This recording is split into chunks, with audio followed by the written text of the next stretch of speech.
ఎప్పుడు కులాల గురించి మతాల గురించి మాట్లాడద్ది అంటే నేనేం చెప్పాను, మనకున్న 7 సిద్ధాంతాల్లో కులాలని కలిపే ఆలోచన విధానం, మతాల ప్రస్తావన లేని రాజకీయం. అసలు ఇలా కుదురుద్దా అంటారు. ఒక ఉన్నతమైన ఆశయం పెట్టుకుంటాం. అంబేద్కర్ గారు చెప్పినట్టుగా కాస్ట్ అనలైజేషన్, కుల నిర్మూలన జరగదు ఈ దేశంలో. అదొక ఆశ అంతే. ఈరోజు మాట్లాడితే ఒక కులం ఇంకో కులపు వాళ్ళని అంతర్గతంగా ఇంటర్ కాస్ట్ మ్యారేజెస్ చేసుకుంటే కుల నిర్మూలన జరుగుద్దా? జరగదు. దాశరథి రంగాచారి గారు చిల్లర దేవుళ్ళు తెలంగాణ సమాజం గురించి రాసినప్పుడు అక్కడ నవాబ్స్ అణగారిన వర్గాల్లో మీరు నలిపేస్తున్నారు, వాళ్ళందరూ మేము ముస్లింలు చేర్చుకుంటామంటే ఇస్లాంలో వాళ్ళని తీసుకున్న తర్వాత కూడా కులాలు పోలేదు.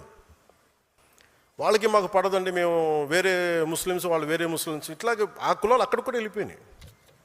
అలాగే ఎథీస్ట్ అని చెప్పుకుంటారు కొంతమంది. నేను దేవుడిని నమ్మనండి, ఆమె ఎథీస్ట్ అండి, but still they don't leave their caste tag. వాళ్ళు కులాలను వదలరు. మతం మారిపోయామంటారు, కులాల ట్యాగ్స్ని వదలరు. అంటే ఇది వాస్తవం కదా. అంటే కులాలని నేనేంటంటే కుండ బద్దలు కొట్టని చెప్తాను. ఇది ఒక వాస్తవం ఉంది, దీన్ని అర్థం చేసుకుందామని. అలాగే నిజంగా కుల నిర్మూలన జరగాలి దేశం అంతా అన్ని రాజకీయ పార్టీలు ఆలోచించాల్సింది. బీసీ సాంఘిక సంక్షేమ వసతి బాలికల గృహం, ఎస్సీ ఎస్టీ బాలికల గృహం, ఎస్సీ బాలుల గృహం. చిన్నప్పటి నుంచి మీరే కులాలను పెట్టి నేను మాట్లాడితే ఇబ్బంది వచ్చిందా మీ అందరికీ? నిజంగా మీరు మాట్లాడాలంటే ఫస్ట్ ఇవి ఆపేయండి. ఫస్ట్ ఇవన్నీ 10th క్లాస్ బిడ్డ పాస్ అయితే బాగా చదివింది అనుకోవాలి, కానీ ఏ కులం సర్టిఫికేట్ రాస్తే మీరు ఎక్కడ తీస్తారు? వ్యవస్థీకృతం అయిపోయింది కాస్ట్. నేను అర్థం చేసుకోగలను. అందుకని కులాలను తీసేయలేము. కోరటి వెంకన్న పల్లె కన్నీరు పెడుతుందంటే అరే మనకి వృత్తులు పోయినాయి అని బాధపడతారు. ఇది మనకి సాలెల మగ్గం బూజు పట్టేసింది, ఇలాగ వృత్తి కులాలన్నీ నాశనం అయిపోయినాయి. ఇవన్నీ మాట్లాడుతుంటే అంటే మనకి వృత్తి ఆధారిత కులాలు, అందుకని కులాలను టక్కటక్కమని తీసేయలేము. మేబీ ఒకరోజు అసలు కుల ప్రస్తావన లేని రాజకీయాలు సమాజం ఉండాలని కోరుకుందాం, కానీ ఈ లోపు మనం ఏం చేయాలి? కులాలని కలిపే ఆలోచన విధానమే ఉండాలి. మాట్లాడితే ఇక్కడ మనకి ముఖ్యంగా ఆంధ్రప్రదేశ్కి సంబంధించి అంటే మతాలు మారినా కులాలు వదలరు, దేవుణ్ణి నమ్మమంటారు కానీ కులాలను వదలరు. ఇందాక చెప్పినట్టుగా caste always have issues, but what is the most pragmatic approach? Interdependence and cooperation is needed for pragmatic policies. భారతదేశంలో ఉండే ప్రతి కులం మరో కులం పైన కొంతమంది మీద ఆధారపడి జీవిస్తుంది. ఎందుకంటే మన సమాజం కుల వృత్తుల ఆధారిత సమాజం. వృత్తుల ఆధారంగా కులాలు ఏర్పడ్డాయి తప్ప ఎవరు ఏ కులంలో పుట్టాలి అన్నది ఎవరు నిర్ణయించలేదు.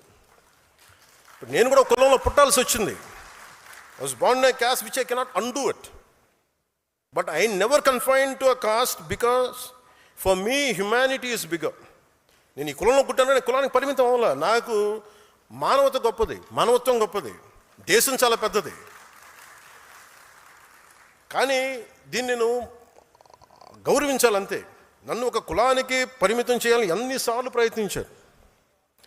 నన్ను ఒక ప్రాంతానికి పరిమితం చేయాలని వస్తే మన సాంబశివుడు లాంటి వచ్చి అన్న నువ్వు ఆంధ్ర కాదు, నువ్వు తెలంగాణ, నువ్వు భారతీయుడు అన్న. కులానికి పరిమితం చేయాలని చూశారు, ప్రాంతానికి పరిమితం చేయాలని చూశారు. నేను కులంలో పుట్టా, కానీ ఒక కులం కోసం పనిచేయడానికి రాలా, దేశం కోసం పనిచేయడానికి వచ్చాం, సమాజ స్థాపన కోసం వచ్చాం. ఈ మధ్యన వైసీపీ నాయకులు కూడా ఏదో కొంచెం 2-3 సందర్భాల్లో మన వాళ్ళు డేటా పంపిస్తే మీరు కాపులకి ఏం చేశారు ఇవన్నీ మాట్లాడుతుంటే నేను ఒక కాపుల కోసం ఆలోచించడం రాలా.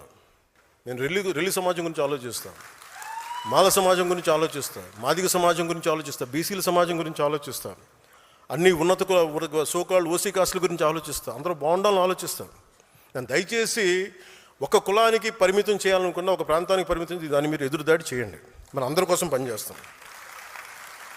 ఈ మధ్యన ప్రేమ ఎక్కువ అయిపోయిన అందరికీ సడన్గా ఏం చేశారండి మీరని ఒక్కొక్కరు టీవీల్లో గొంతులు ఏముంటుందని కంటనాళ్ళ తెగిపోయి అరుస్తున్నారు. ఇలాంటి మహానుభావులందరికీ నేను అడుగుతున్న ఒకటే, మాట్లాడితే మీరు వంగవీటి రంగా గారి పేరు పట్టుకొస్తారా మీరంతా?